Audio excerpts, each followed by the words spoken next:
नमस्कार दोस्तों, आप सभी का स्वागत है आपके YouTube channel study with Ravi पर। दोस्तों, आज के इस क्लास में हम Uttarakhand Hindi practice set number 3 करने जा रहे हैं, जिसमें सभी क्वेश्चंस इंपॉर्टेंट और सेलेक्टेड हैं। फ्रेंड्स, अगर आपने पिछले दोनों प्रैक्टिस सेट नहीं देखे हैं तो प्लीज़ आप उन्हें जरूर देख लीजिएगा।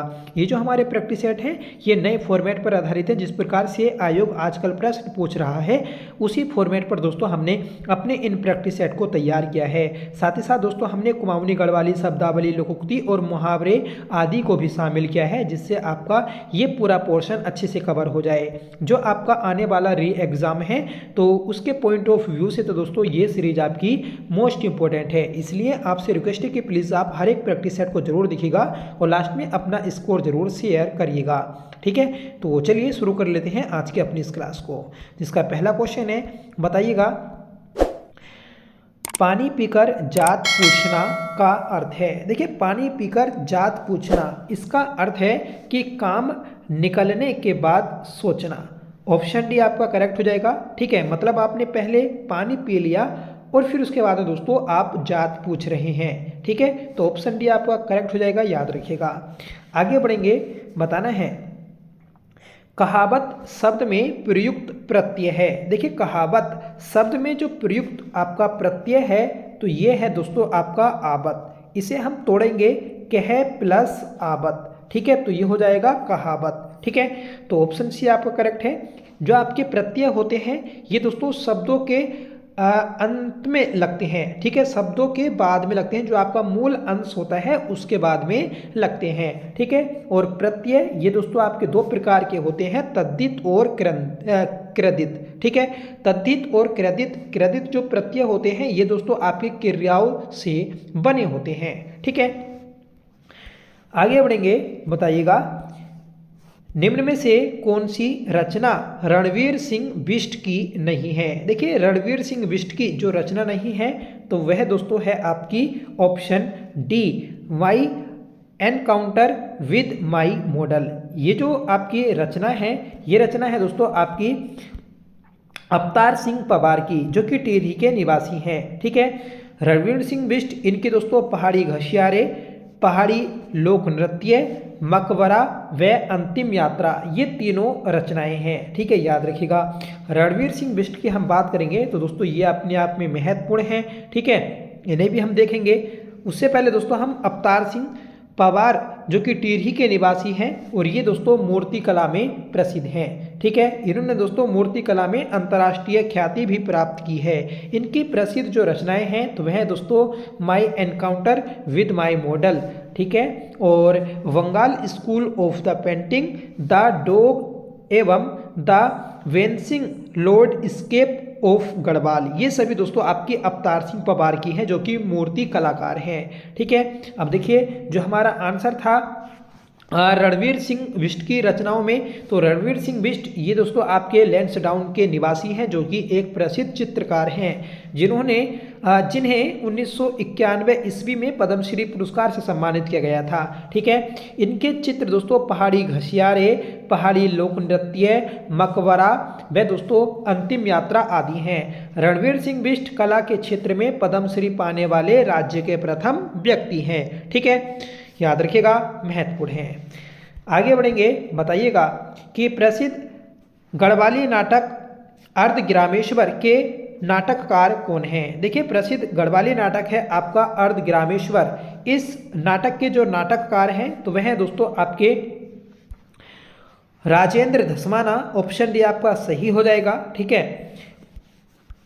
राजेंद्र धस्माना की हम बात करेंगे तो ये आपके पौड़ी के निवासी हैं और प्रसिद्ध नाटककार हैं। इनके प्रसिद्ध गढ़वाली नाटक आपके जंक जोड़ का 1975 में दिल्ली में मंचन किया गया था। देखिए, प्रसिद्ध नाटक है जंग जोड़ जो कि 1975 में दोस्तों आया था।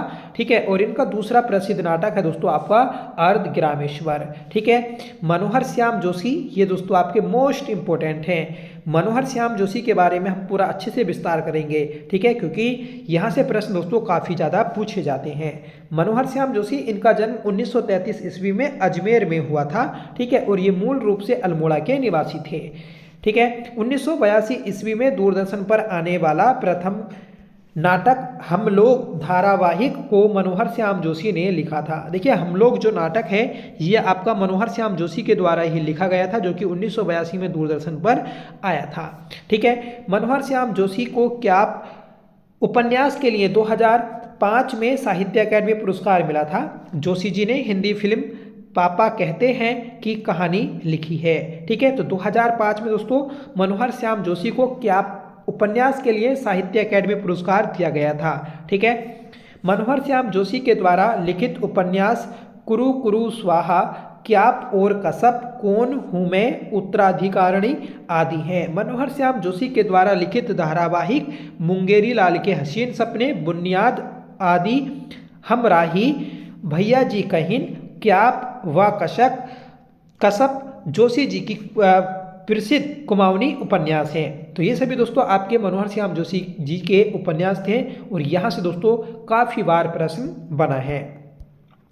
आगे बढ़ेंगे कि निम्न में से कौन सी शब्दावली सही है। देखिए फ्रेंड्स, हमें बतानी है कि कौन सी शब्दावली आपकी सही है। तो पहला है दोस्तों आपका सांगड़, तो ये दोस्तों लकड़ी की चौखट होती है। ठीक है, लाकुड़, लाकुड़ दोस्तों डोल दमाऊ बजाने की डंडी होती है।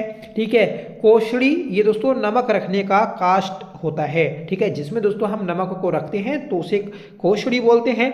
ठीक है, और डोल दमाऊ को बजाने की जो डंडी होती है उसे लाकुड़ कहते हैं। और सांगड़ जो कहा जाता है तो यह आपका लकड़ी की चौखट को बोला जाता है। तो आपके तीनों ही सही हैं, इसलिए ऑप्शन डी आपका करेक्ट हो जाएगा कि उपर्युक्त सभी सही हैं। आगे बढ़ेंगे फ्रेंड्स कि निम्न में से किस मुहावरे का अर्थ मन संतुष्ट होना है। देखिए मन संतुष्ट होना, ये जो आपका अर्थ है ये है चित्त भूषण का। सही आंसर हो जाएगा ऑप्शन सी। ठीक है, जो आपका एक कुमाऊनी भाषा का मुहावरा है चित्त भूषण, इसका दोस्तों हिंदी में अनुवाद है मन संतुष्ट होना। ठीक है, देखिए आपके ये प्रमुख कुछ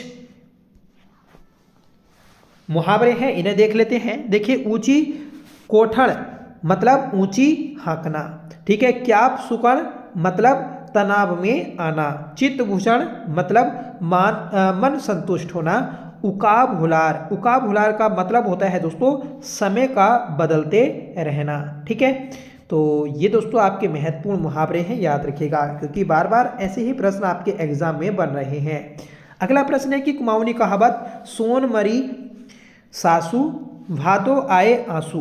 देखिए सोन मतलब सावन, सावन में मरी सासू और भादो में आए आंसू, मतलब इसका अर्थ है कि कोई काम दोस्तों पहले हो जा रहा है और उसका जो पश्चाताप है, ठीक है, या उसका एहसास जो हो रहा है तो वह समय बीत जाने पर हो रहा है। ठीक है, तो ऑप्शन ए आपका करेक्ट हो जाएगा कि बहुत देर से किसी चीज का एहसास होना। ठीक है, प्रसिद्ध दोस्तों आपकी कहावत है, याद रखिएगा। आगे बढ़ेंगे हम।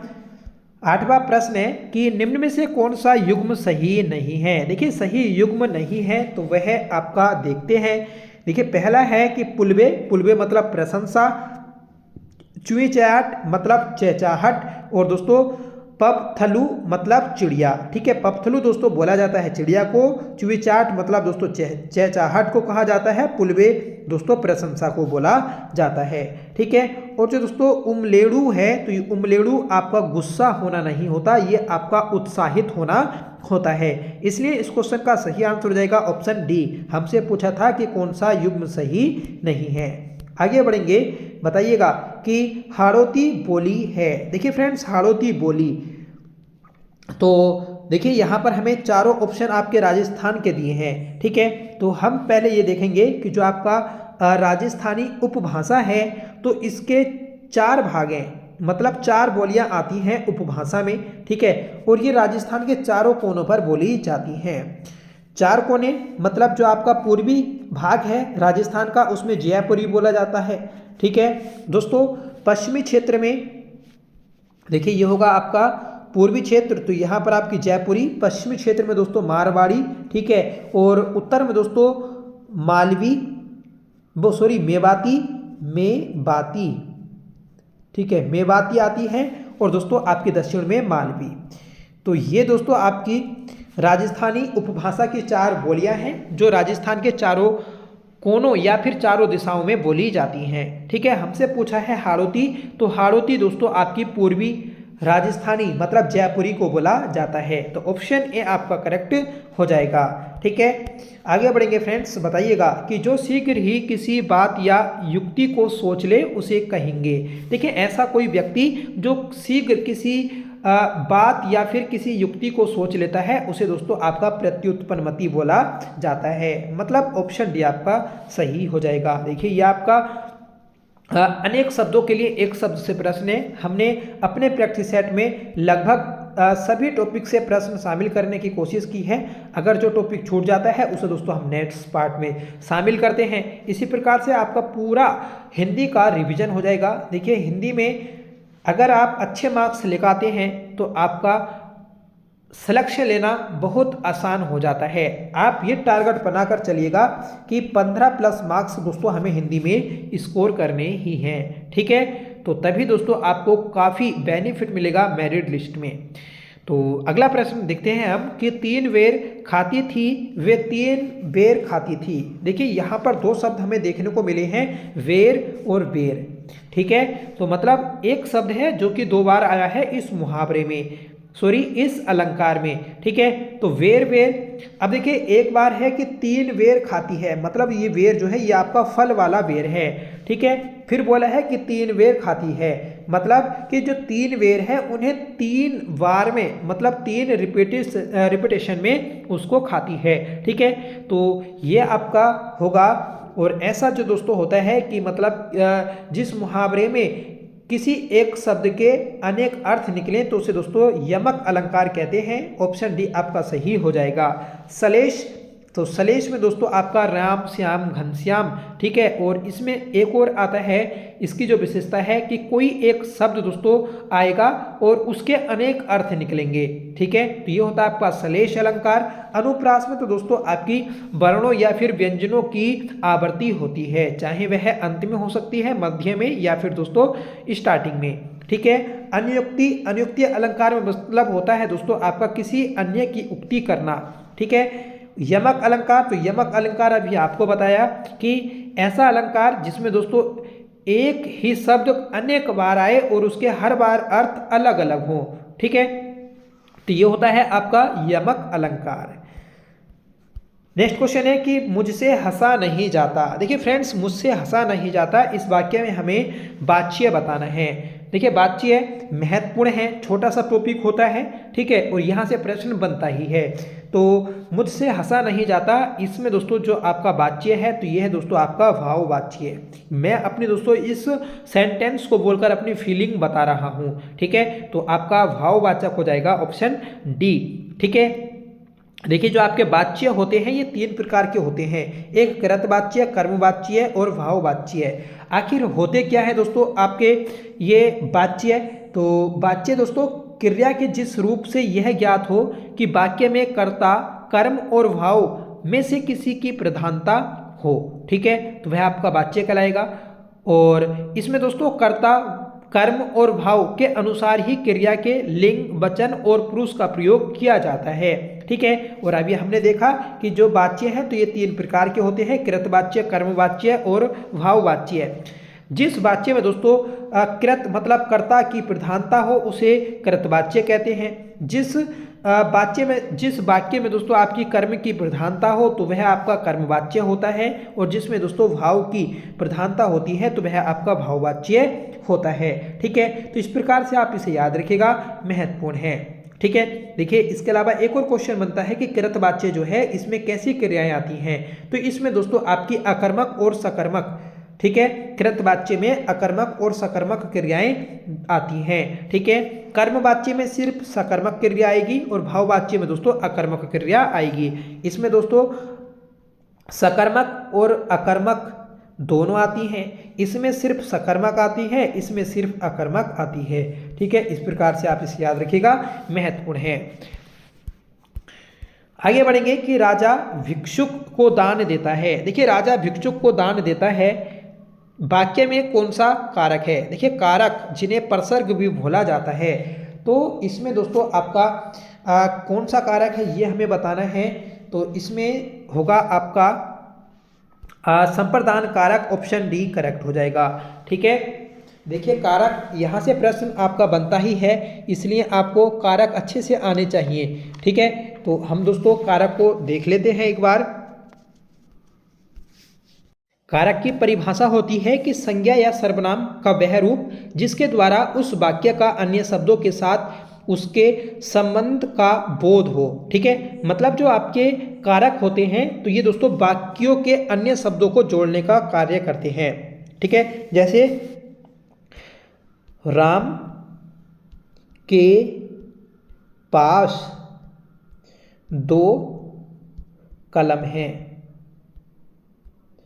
ठीक है, तो देखिए यहाँ पर जो राम के पास 2 कलम हैं, इस पूरे वाक्य को जोड़ने का कार्य क्या है दोस्तों, आपका के। ठीक है, इस के शब्द ने किया है, और के दो जो है ये आपका क्या है, कारक है। ठीक है, अगर ये यहाँ पर नहीं होता तो हम इसको पढ़ते राम पास 2 कलम हैं। देखिए अगर कारकों का प्रयोग ना हो तो दोस्तों आपका वाक्य अशुद्ध होता है। ठीक है, तो याद रखिएगा ये आपके संज्ञा और सर्वनाम को जोड़ने का कार्य करते हैं। देखिए कारक जो है, कारकों की संख्या 8 होती है। कर्ता कारक, कर्म कारक, करण कारक, संप्रदान, अपादान, संबंध, अधिकरण और संबोधन। ठीक है, और दोस्तों जो आपके एक व्यक्ति आते हैं आचार्य किशोरी दास वाजपेयी, इनके अनुसार कारकों की संख्या 6 आती है। ठीक है, और कारकों को आपका विभक्ति और परसर्ग भी बोला जाता है। ठीक है, एक बार दोस्तों हम इसे मोटा मोटा देख लेते हैं। ठीक है, जिससे आपका ये पूरा टॉपिक अच्छे से क्लियर हो जाए। देखिए कर्ता कारक जो होता है, तो कर्ता कारक इसमें काम करने वाला, मतलब कर्ता का मतलब होता है काम करने वाला। ठीक है, और कर्ता कारक का जो दोस्तों कारक चिन्ह है तो वह है आपका ने। ठीक है, अगर किसी वाक्य में कारक का प्रयोग नहीं हुआ हो और वो वाक्य में दोस्तों आपकी क्रिया वर्तमान में चल रही हो तो तब भी आपका कर्ता कारक होता है। ठीक है, उसके बाद दोस्तों आता है आपका कर्म कारक। ठीक है, तो कर्म कारक में आता है को। ठीक है, इसका जो आपका चिन्ह है तो वह है को। ठीक है, और इसमें क्या होता है, इसमें दोस्तों क्रिया के कार्य का फल जो है तो वह दोस्तों किस पर पड़ता है, तो वह आपका कर्म पर पड़ता है। ठीक है, तो वही आपका कर्म कारक होता है। ठीक है, इस प्रकार से आप इसे याद रखिएगा। फिर आता है दोस्तों आपका कारण कारक। इसका जो आपका कारक चिन्ह है तो वह है दोस्तों से, द्वारा या फिर के द्वारा। ठीक है, इसमें वाक्य में शब्द के जिस रूप से क्रिया के करने के साधन का बोध हो तो वही दोस्तों आपका करण कारक कहलाता है। ठीक है, फिर दोस्तों आपका आता है चौथा कारक संप्रदान कारक। ठीक है, इसका जो शब्द चिन्ह है या फिर हम कहेंगे इसका जो कारक चिन्ह है तो वह है दोस्तों आपका को के लिए। ठीक है, को और के लिए। ठीक है, फिर आता है दोस्तों आपका अपादान कारक। तो अपादान में दोस्तों तुलना, समानता, अलगाव, डर, भय, ये सब प्रकट होते हैं। मतलब ये सभी भाव दोस्तों प्रकट होते हैं। और अपादान जो होता है दोस्तों ये 2 वस्तुओं को आपस में अलग करता है। जैसे गंगा हिमालय से निकलती है, बंदर पेड़ से कूदता है। ठीक है, बंदर पेड़ से कूदता है, तो ये सभी क्या है, ये आपके अपादान कारक हैं। संबंध, तो संबंध दोस्तों का, के, की, रा, रे, री, ये सभी क्या है, इसके विभक्ति चिन्ह हैं। ठीक है, याद रखिएगा। फिर आता है आपका अधिकरण। अधिकरण में दोस्तों ऊपर, में, पर, ये सभी क्या है, ये आपके इसके विभक्ति चिन्ह हैं। ठीक है, फिर बचा आपका संबोधन। संबोधन में दोस्तों आपका बुलाने या संकेत करने का भाव प्रकट होता है। इसमें हे, अरे, हो, अजी, आहा, ये सभी क्या है, ये आपके विभक्ति चिन्ह है इसके। ठीक है, तो ये छोटा सा टॉपिक था हमारा। ठीक है, जिसे हमने ये देखा कि कौन कौन से आपके कारक होते हैं, कितने होते हैं। आगे बढ़ेंगे, बताइएगा कि सुमित्रा नंदन पंत को किस कृति का ज्ञानपीठ पुरस्कार मिला। देखिए सुमित्रा नंदन पंत आपके मोस्ट इंपोर्टेंट लेखक हैं। सुमित्रा नंदन पंत को दोस्तों जो आपका ज्ञानपीठ पुरस्कार मिला था तो वह 1968 में दिया गया था। और हिंदी के क्षेत्र में ज्ञानपीठ पुरस्कार वाले पहले व्यक्ति आते हैं सुमित्रा नंदन पंत। ठीक है, और इन्हें चितंबरा रचना के लिए 1968 में ये पुरस्कार मिला था। अगर आपसे पूछा जाए कि चितंबरा किस वर्ष लिखी गई थी, तो ये 1958 में लिखी गई थी।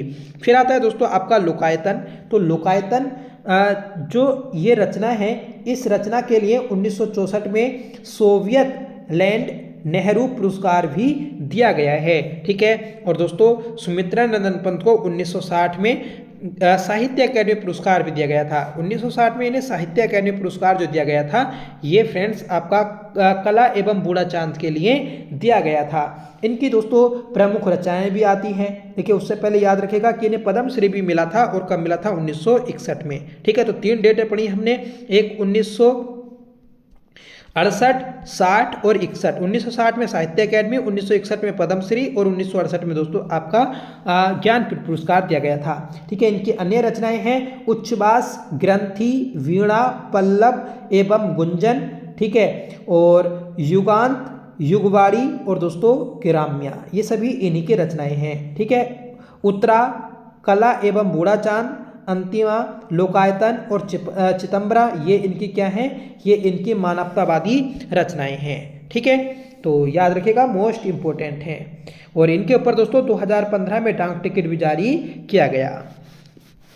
आगे बढ़ेंगे, बताइएगा कि कला का अंतिम और सर्वोच्च ध्येय सौंदर्य है। देखिए कला का अंतिम और सर्वोच्च ध्येय सौंदर्य है। वाक्य में कितने विशेषण हैं? देखिए इस वाक्य में हमें विशेषणों की संख्या बतानी है। देखिए कला का अंतिम और सर्वोच्च। ठीक है। तो ये क्या है? ये दोनों भी आपके विशेषण हैं। ठीक है। फिर है दोस्तों सौंदर्य, तो सौंदर्य भी आपका विशेषण है। मतलब 3 शब्द क्या है इसमें? विशेषण शब्द हैं। ठीक है।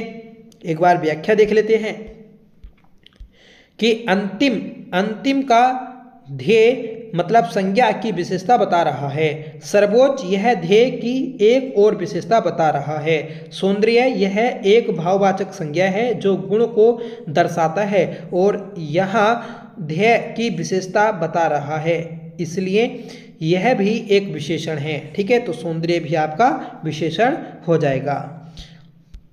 नेक्स्ट क्वेश्चन है कि निम्न में से कौन सा शब्द क्रिया विशेषण है? फ्रेंड्स क्रिया विशेषण हमें बताना है। ठीक है। क्रिया विशेषण मतलब ऐसे शब्द जिससे दोस्तों क्रिया की विशेषता बताई जाए, क्रिया विशेषण की विशेषता बताई जाए। तो इसमें होगा दोस्तों आपका ऑप्शन बी, तेज। तो तेज दोस्तों ये एक अकर्मक क्रिया है। ठीक है, याद रखिएगा। और ये क्या आता है? ये आपकी क्रिया विशेषण है। बुद्धिमान ये दोस्तों उसका गुण आता है। ठीक है, गुणवाचक विशेषण है। पहला, दूसरा, तीसरा, चौथा ये दोस्तों गणनावाचक विशेषण है। मीठा ये आपका क्या है? तो ये आपका स्वाद है, और स्वाद आते किस में है दोस्तों? गुण में। ठीक है। तो इस क्वेश्चन का ऑप्शन बी आंसर करेक्ट था। आगे बढ़ेंगे कि उद्दत का विलोम शब्द है। देखिए उद्दत का विलोम शब्द हमें बताना है, तो ये होता है विनीत। सही आंसर है ऑप्शन बी। ठीक है। अगर आपसे पूछा जाएगा कि उत्तम का विलोम शब्द क्या होगा, तो उत्तम का होता है दोस्तों आपका अधम। ठीक है। और ऊपर था हमारा कोमल, तो कोमल का होता है कठोर। ठीक है। नेक्स्ट क्वेश्चन है, बताइएगा कि प्रसारण का विलोम शब्द है। देखिए प्रसारण का विलोम शब्द आता है आकुंचन। सही आंसर हो जाएगा ऑप्शन बी। ठीक है। नेक्स्ट क्वेश्चन है, बताइएगा कि संघ की राज्य भाषा हिंदी और देवनागरी लिपि है। ठीक है। यह संविधान के किस अनुच्छेद में वर्णित है? देखिए राजभाषा हिंदी और लिपि देवनागरी जो है, तो ये बोला गया है आपका अनुच्छेद 343 में। ठीक है। तो ऑप्शन भी आपका करेक्ट हो जाएगा कि हमारी राजभाषा जो है हिंदी है और इसकी लिपि क्या है? देवनागरी है। अनुच्छेद 344 में आपका राजभाषा आयोग आता है। ठीक है। अनुच्छेद 46 में क्या आता है? तो इसमें दोस्तों 2 राज्यों या फिर केंद्र शासित और राज्य के मध्य जो पत्र आदि की भाषा होती है, तो वह आपकी अनुच्छेद 346 में दी गई है। ठीक है। अनुच्छेद 345, तो 345 में क्या है? तो इसमें दोस्तों आपकी प्रादेशिक भाषाएं आती हैं। ठीक है। मतलब हर एक राज्य की अलग अलग भाषाएं हैं इस प्रकार से। ठीक है। देखिए पूरा हम राजभाषा से संबंधित जितने भी आपके संवैधानिक अनुच्छेद हैं उन सभी को एक बार देख लेते हैं। देखिए भाग 5 के अनुच्छेद 120 में संसद में प्रयुक्त होने वाली भाषा का उल्लेख किया गया गया है। मतलब हम कह सकते हैं कि संसद की भाषा किस में आती है, तो अनुच्छेद 120 में आती है। ठीक है, भाग 6 के अनुच्छेद 210 के विधानमंडल में प्रयुक्त होने वाली भाषा का उल्लेख क्या है, तो इसका आता है दोस्तों अनुच्छेद 210 में। ठीक है, फिर आता है दोस्तों आपका अनुच्छेद, संविधान के अनुच्छेद 344 के तहत राष्ट्रपति ने 7 जून 1945 को बीजी खरे की अध्यक्षता में प्रथम राजभाषा आयोग का गठन किया था। ठीक है, अनुच्छेद 345 में प्रादेशिक भाषाओं के बारे में प्रावधान किया गया है। ठीक है, तो प्रादेशिक भाषाओं के बारे में प्रावधान किया गया है अनुच्छेद 345 में। आगे बढ़ेंगे कि अनुच्छेद 346 में पत्रादि की राजभाषा अर्थात एक राज्य से दूसरे राज्य और एक राज्य से केंद्र शासित प्रदेश के मध्य जो संवाद होता है तो वह अनुच्छेद 346 में होता है। ठीक है, आगे बढ़ेंगे, बताइएगा कि अनुच्छेद 347 में किसी राज्य की जनसंख्या के एक समूह द्वारा बोले जाने वाली भाषा का प्रावधान किया गया है अनुच्छेद 347 में। अनुच्छेद 348 में सर्वोच्च न्यायालय तथा उच्च न्यायालय विधायकों और अधिनियमों तथा अध्यादेश आदि में प्रयोग की जाने वाली भाषा का प्रावधान किया गया है। ठीक है, तो जो आपका सर्वोच्च न्यायालय है, हाई कोर्ट या सुप्रीम कोर्ट, तो इसमें जिस भाषा का भी उपयोग किया जाएगा तो वह आपके अनुच्छेद 348 में वर्णित है। आगे बढ़ेंगे कि अनुच्छेद 349 में भाषा संबंधी विधियों को अधिनियमित करने का प्रावधान किया गया है। ठीक है, तो इसे भी याद रखिएगा। आगे बढ़ेंगे 350 अनुच्छेद में, तो इस अनुच्छेद के तहत शिकायत निवारण हेतु प्रयुक्त भाषा का प्रावधान किया गया है।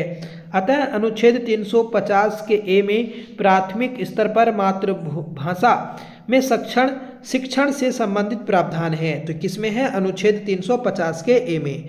ठीक है, फिर है दोस्तों अनुच्छेद 350 का बी।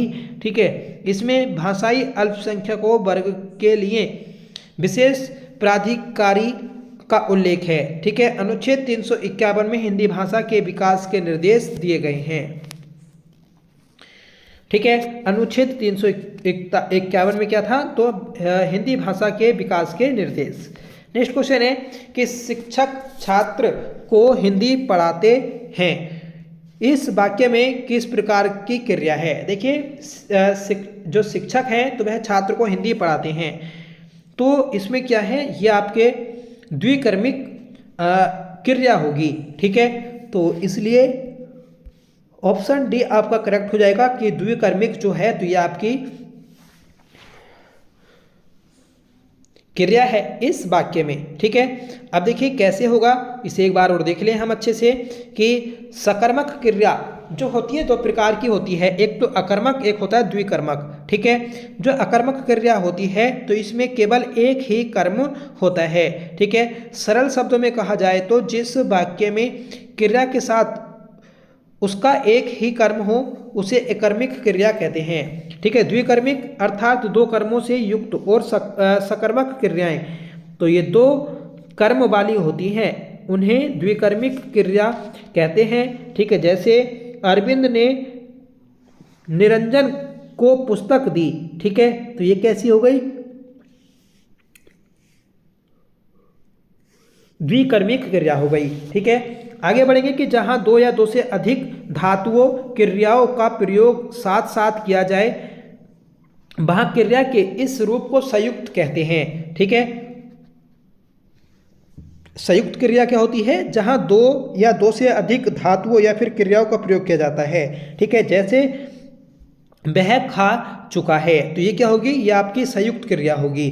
ठीक है, आगे बढ़ेंगे कि नाम धातु क्रिया संज्ञा सर्वनाम या विशेषण शब्दों से बनने वाली क्रिया होती है। ठीक है, तो याद रखिएगा कि नाम धातु की क्रिया क्या होती है, ये आपकी संज्ञा सर्वनाम विशेषण से बनती है। जैसे लात से लतियाना, बात से बतियाना और हाथ से हथियाना। ठीक है, आगे बढ़ेंगे, बताइएगा कि नाम बोधक क्रिया, तो नाम बोधक क्रिया क्या होती है, तो इसमें दोस्तों संज्ञा अथवा विशेषण शब्दों के साथ क्रिया के जुड़ने से हमें जो संयुक्त क्रिया प्राप्त होती है उसे ही दोस्तों नामधातु क्रिया कहते हैं, नामबोधक क्रिया कहते हैं। ठीक है, नामबोधक क्रिया जो है यह आपकी दो प्रकार से बनती है, एक तो संज्ञा से, दूसरा दोस्तों विशेषण से। संज्ञा से जैसे दोस्तों विनाश करना, पतन करना, लाठी मारना, ये सब क्या है, ये आपके नामबोधक क्रियाएं हैं। ठीक है, विशेषण से तो विशेषण सुखी रहना, दुखी रहना, विनाश करना। ठीक है, तो ये आपका विशेषण है। तो आज का ये था हमारा प्रैक्टिस सेट जिसमें हमने 20 महत्वपूर्ण प्रश्न देखे। आज की इस क्लास का दोस्तों आपका होमवर्क है कि सुमित्रा नंदन पंत को किस कृति पर ज्ञानपीठ पुरस्कार मिला, तो इसका आंसर आप कमेंट करके बताइएगा। हमने दोस्तों अभी पीछे ये क्वेश्चन किया ही था। ठीक है, तो प्लीज़ इसका आंसर जरूर दें और कमेंट करके बताएं कि आपको ये क्लास कैसी लगी। आई होप ये क्लास आपको पसंद आई होगी। अगर आपको पसंद आई हो तो प्लीज़ इसे लाइक करिएगा, दोस्तों में शेयर करिएगा, और आपने पिछले प्रैक्टिस सेट नहीं देखे हैं तो उन्हें प्लीज़ जरूर देख लीजिएगा। तो मिलते हैं नेक्स्ट वीडियो के साथ, तब तक के लिए bye. Thank you so much for watching. जय हिंद।